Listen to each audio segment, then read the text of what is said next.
Alors ce qui s'est passé hier soir, c'est malheureusement une erreur de manipulation au cours de la maintenance qui était programmée. Vous savez tous que ces 2 semaines en cours, le téléphérique est en maintenance. Et malheureusement, hier soir, lors d'une opération qui était prévue pour démonter la cabine, lors de la manipulation, la cabine a malheureusement chuté au sol de quelques mètres. Elle était accrochée au câble encore ou elle était décrochée du câble? Ah non, elle était complètement décrochée du câble, elle était sur une grue de manutention. Et malheureusement, cette grue a défailli et la cabine a chuté au sol. Quoi.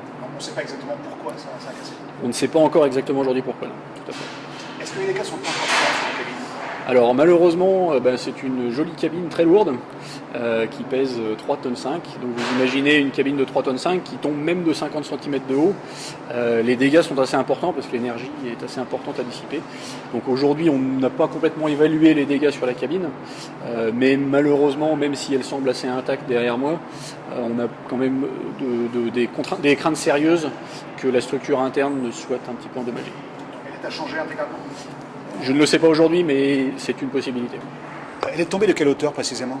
Je vous avoue que je ne sais pas exactement de quelle hauteur elle est tombée, mais elle est tombée entre sa position initiale et la position qui était finale, qui était celle en bas, donc entre 4 mètres et 0. Quoi. Elle devait être à peu près au début, on va dire, allez, entre 2 et 3 mètres. Quoi. Alors, il faudra combien de temps pour reconstruire une nouvelle cabine? Ça, c'est la grande question. Aujourd'hui, c'est arrivé hier soir, donc il faut qu'aujourd'hui, on puisse voir quels sont les délais de production d'une nouvelle cabine, une cabine qui est déjà conçue, qui est déjà construite, autre que ça. Pour vous donner un ordre de grandeur, le délai global de conception-construction d'une cabine comme ça, c'est entre 8 et 12 mois. Quoi. Maintenant, comme tous les plans sont déjà produits ou quoi que ce soit, on va essayer de raccourcir grandement ces délais, mais il ne faut pas s'attendre à l'avoir demain. Quoi. Qu'est-ce qui est compliqué pour réussir à faire rapidement une cabine? Alors, il y a plusieurs éléments qui sont des éléments qu'il faut commander longtemps à l'avance, parce que c'est des éléments qui sont faits spécifiquement, et notamment les vitrages. Les vitrages, vous voyez derrière moi, qui sont formés dans les 3 dimensions, que peu de sociétés, même dans le monde, savent faire. Donc c'est des vitrages qui sont assez longs à commander, et qui nécessairement feront une partie du délai de production de la nouvelle cabine. Oh, faut pas désespérer. Je crois qu'on a un système innovant au niveau de transport par câble. C'est vrai que là, dans le cadre de la maintenance, le fait que la cabine qui était désolidarisée du système tombe lors d'une manutention, on l'a fait plusieurs fois avant. Cette fois-ci, ça a coincé. Est-ce que vous allez transporter autant de personnes que ce que vous transportiez avant avec 2 cabines? Non, on ne peut pas faire la même chose. Mais le temps de fréquence étant différent, avec une seule cabine, parce qu'on va aller plus vite en station, on devrait arriver à 75% environ par rapport à ce qu'on fait avec 2 cabines. On n'a pas de certitude sur le temps qu'il va falloir pour construire une nouvelle cabine.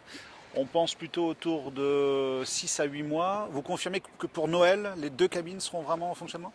Non, je peux pas dire que pour Noël, on sera avec 2 cabines. Les délais sont plus les délais de fourniture que de réalisation de la cabine. Et les fournitures du verre, et le verre est un élément essentiel dans la cabine de Brest. C'est de l'ordre de 3 à 4 mois, donc en fonction des délais du verre, on verra combien de temps on aura une nouvelle cabine.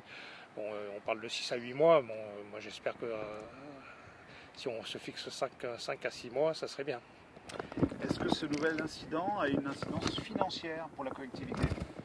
Alors pour la collectivité, a priori non, parce qu'on est dans un système où c'était une maintenance de la compagnie qui a en charge la gestion du téléphérique, et c'est le sous-traitant qui a été choisi par Keolis qui fait la maintenance. Donc nous, après, il y a un problème d'assurance qui va se mettre en jeu, mais plus entre Keolis et BMF, plutôt que nous, la collectivité, a priori, on n'est pas concerné. Et les conséquences en termes d'image, est-ce qu'il y en a? En image, oui.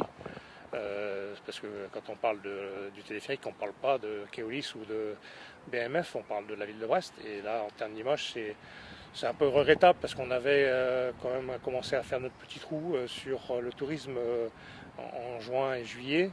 L'arrêt était prévu pour la première quinzaine d'août. C'est dommage qu'on ait du mal à repartir, mais j'insiste beaucoup pour dire que c'est un moyen de transport innovant et que ça nécessite un peu d'indulgence On a quand même transporté plus de 600 000 personnes sur quelques mois de fonctionnement, donc on est bien au-delà des prévisions.